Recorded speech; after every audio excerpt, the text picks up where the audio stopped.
How are we? Welcome back to another episode of Finn's Farm Life. So at the moment I'm just after leaving the vets, heading to the creamery now. So in the vets I had to get 2 more bottles of Gardavet, box of calving gloves and a bottle of glycerin. So we had a cow calved down about a week or 10 days ago. She had a set of twins 30 days early and twins were dead. We had the vet out for her and was just not the best of calvings. So the cow was having a bit of a hard time recovering from it. So we washed her out this morning and now we're going to give her a shot of glycerin this evening. Then we're going to stomach pump her tomorrow with powder. It's select off feed powder, so it's kind of high in ash and it'll kind of kickstart her digestive system again, and it'll also slightly dehydrate her as well so that she'll want more water. And then after we do that, then we're going to give her another shot of glycerin then tomorrow evening. So that is the plan with her. Hopefully we can get her right again, and we're also going to give her a shot of oxytocin to try and bring her around with her milk production, just so she clears herself out. And also with milk production as well, it drives their appetite a bit more. So if she has a higher appetite, she'll have higher intake and she'll put on a bit more condition and she might recover a bit better. So that is the plan with that cow. So I also run into the vets now, not the vets, sorry, the creamery. I need to get a shot of calf nuts. I need to get calf crunch, 2 bags of that, 1 for the big shed, 1 for the small shed. And after that, I'd say I'll probably be doing a small bit of work with the calves and then maybe try to do a farm walk. And then this evening I'll be going home, and I'm thinking now what I might do is I think it was the last week I done a video on my home farm as well, and there's a few people asking about if I have my own place and stuff like that. So I'll put in a bit of footage at the end of this video of kind of what we're doing at home, calving wise, and then when I'm home during the day at some stage I'll do a walk around to the farm and kind of give a bit of background on where I come out of and where I began farming, which is my home farm. So that's going to be the plan for today. So I'm going to head out to the creamery, and I will talk to you when I'm back in the yard now, and we'll see what I'm at when I get back there, because as much as I think I can plan, I can never plan. So just with calving going on now, something could pop up that I need to do when I get back to the farm, but so far so good. So we'll head to the creamery, we'll get our nuts, and I will talk to you when I get back to the farm. So we're back in the yard now, just doing with the calves below. So I had 4 calves that didn't drink at all in the last 3 feeds. So I'm just putting them in one by one. First one's in now. Problem seems to be with them is that they're too small, and the other bigger calves seem to be crowding in and pushing them forward, and they can't actually drink. So I started putting the back bar in just to stop the other bigger calves from pushing them forward. So I have 3 more to go in. He's done now, so we'll put in the other 2 and put in the other 3, sorry, and we will get it done. Oh, come on, really. Okay, so 2, which one's in there now? 204's in there. I need 195, 201 and 210. So find them now and put them in, and then job's a good one. So get in, will ya?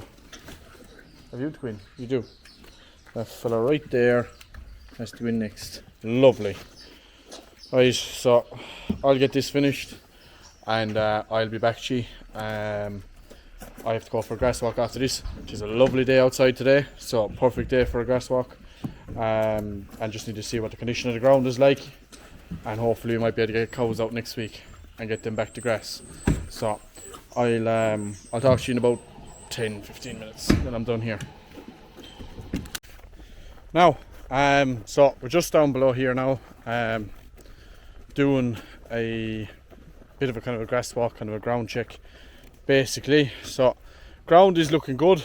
I'm happy enough with it. Grass wise, we're probably not as well off as other people, but I will still be getting cows out as soon as I can. Basically, we graze cows until late November.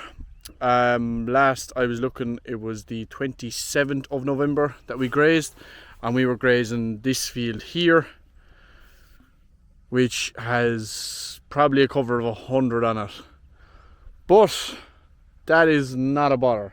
We did spread slurry on this also. You might be able to see the lines faintly running up along, so that won't be grazed anyway. But other than that, we have a few fields. So down to the left over there, we have ground over there. Probably half of those fields, there's 6 fields there, they can be grazed.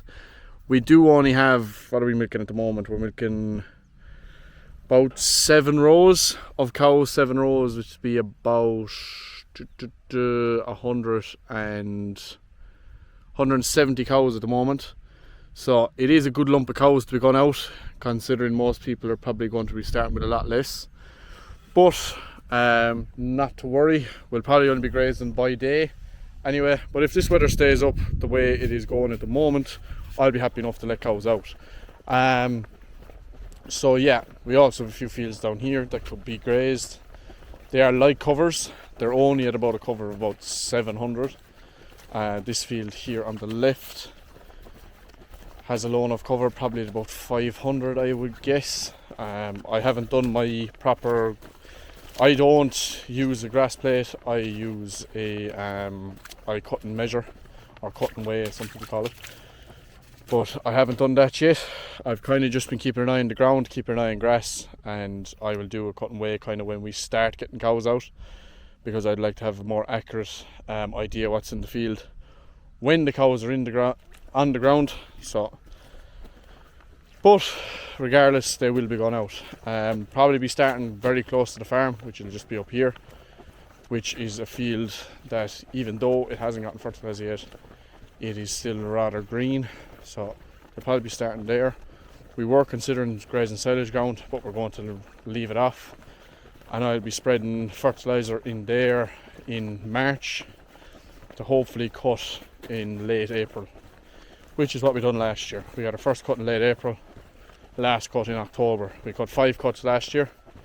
We've 2 pits gone. We're starting onto our 3rd pit, and we're going into February, so we're fairly happy enough with our silage reserves.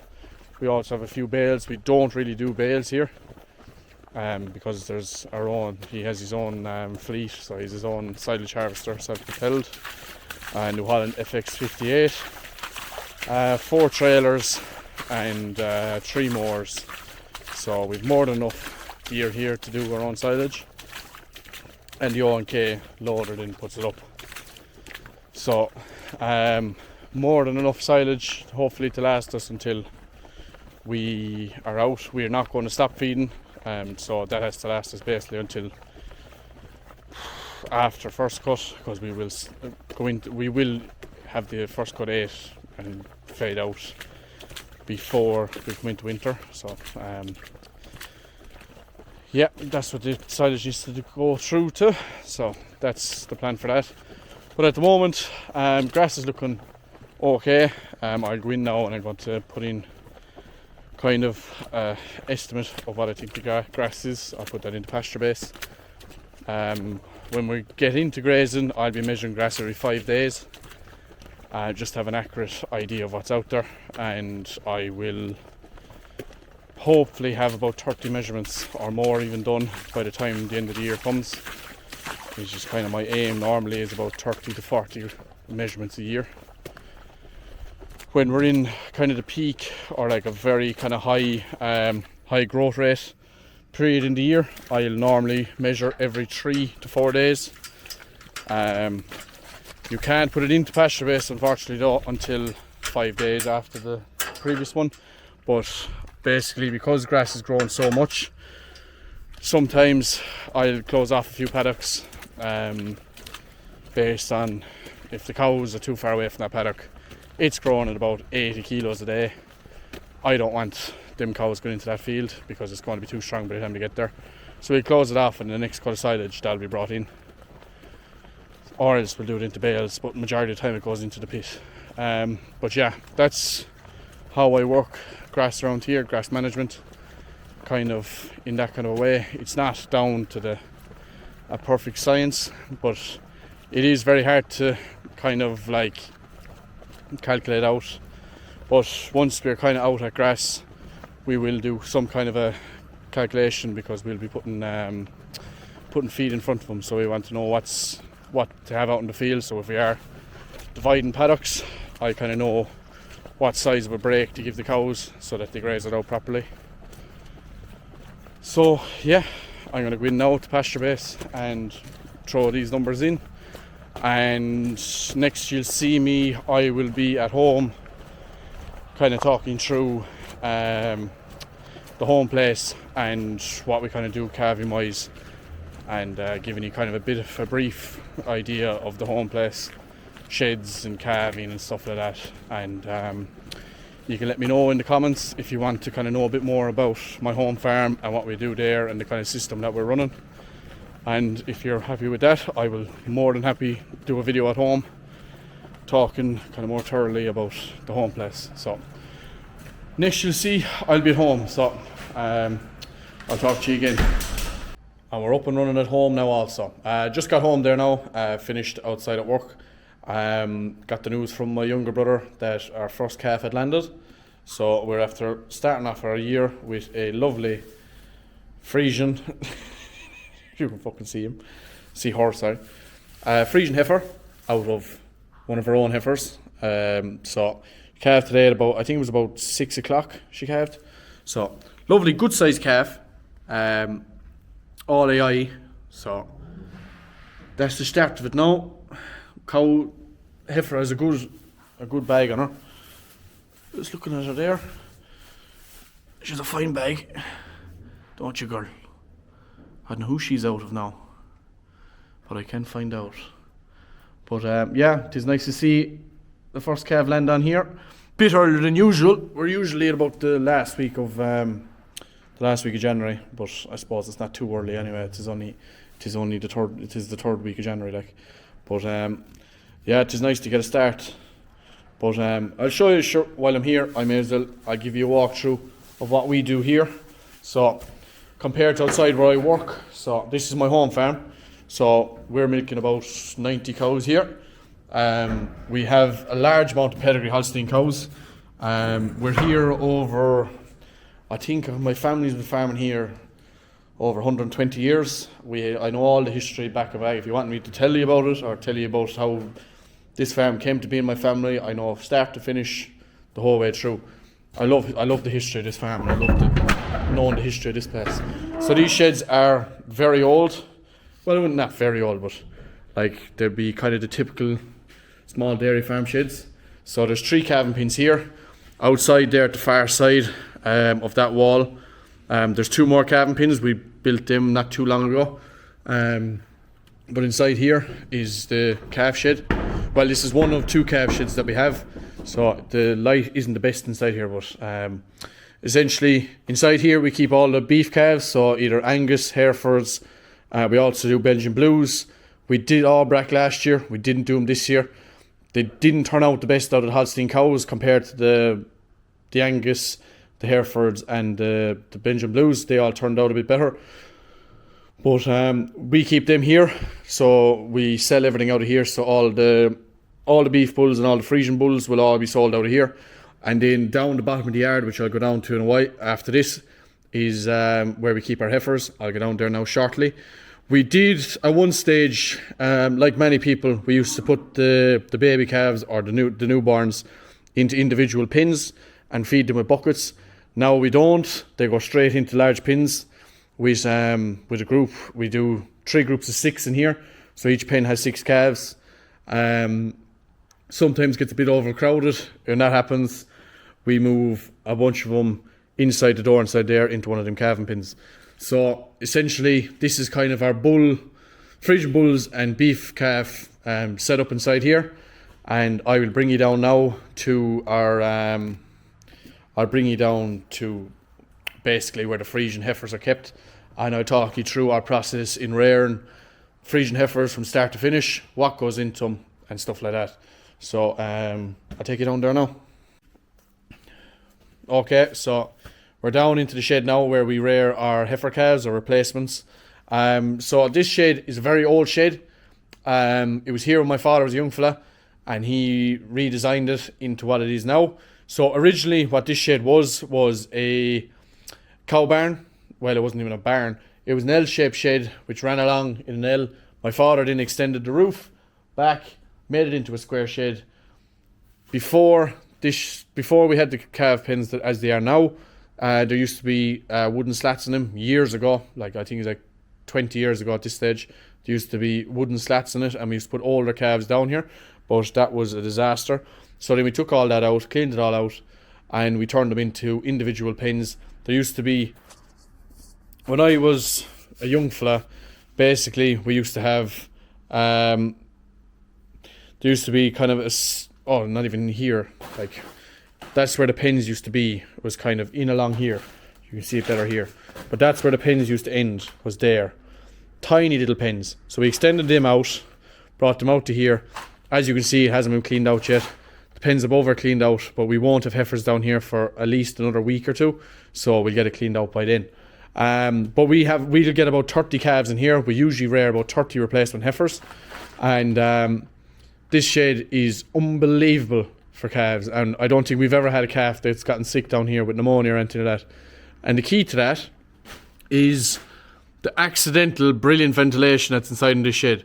So up there is a vent that runs along the back of the shed, the low part of the shed, and at the other end there's a high vent. So any warm, stale air is being blown out that high vent by the cool air, fresh air that's coming in. And the calves that come down here are going to have jackets on them. They're going to be in smaller pens. We usually only have about 5 per pen. And fresh bedding, we keep all the front areas clean.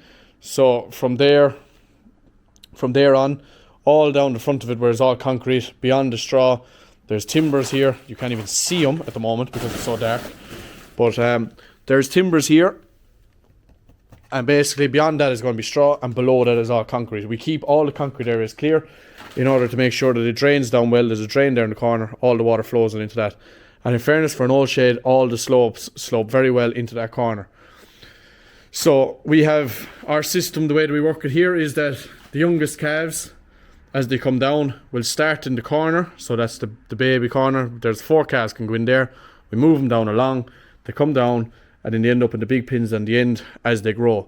And then after that, then the big pens will go out into the field. We feed the calves out in the field over the gate with a teat feeder we made ourselves that hangs onto the grab of the tractor and goes over the gate. I will show that when we do have calves in a few months out in the field, and in my opinion, it's brilliant. But yeah, that's the way we do things here in comparison to the way we do things where I work. So it's a lot more simple, a lot easier and stuff like that. But in fairness, we rear some very good calves here. There's some savage cattle that are reared here, bred here, and everything like that. We are a closed herd. We don't buy in animals. So calves that come out here are brilliant. We have a massive genetic merit on the herd. But the key to it is this shed. We rear some brilliant calves here, and just giving the calves the best start, getting them to the 80 days from when we're going to be weaning them off is essential. And we believe that having them down here at the very start and keeping everything clean, and also we make sure to have fresh feed in front of them at all times in terms of coarse ration and hay, so that even if they're not eating it, they can smell it, they can taste it, they can mess with it. We don't really care what to do with it, but as long as they know it's there and they have access to it. So when they do develop the appetite for feed, that it's going to be there, and they'll get at it as soon as possible, because developing their rumen as quick as possible is our main goal. But yeah, that's our calf rearing system here. And in fairness, it's modest but it works, and it works very well for us. We're rearing calves inside here, decades at this stage, and to be honest, since we changed it to this, which is probably, I'd say, nearly 10 years ago at this stage, I don't think we've ever had a calf sick down here, get pneumonia or get anything like that. Might have gotten a touch of scour, but sure, that could be feeder error, too much milk or something along those lines, or teat feeder might have been feeding too fast. But in fairness, there's a brilliant setup. If you want to know any more about our setup or how we do things here, or anything about the calves, what we're breeding, what goes on here, let me know. If you want, I can do a full video on the farm and give you the history and give you our methods and give you what we do, what kind of system we have, the breeding, the machinery, the land, everything like that. I can just tell you kind of our process in day-to-day life on the home farm. If you'd like that, comment it down below and I will do that. But for today, that's me done. I'm going away home now, have my dinner and go to bed. Alright lads, that's the end of today's video.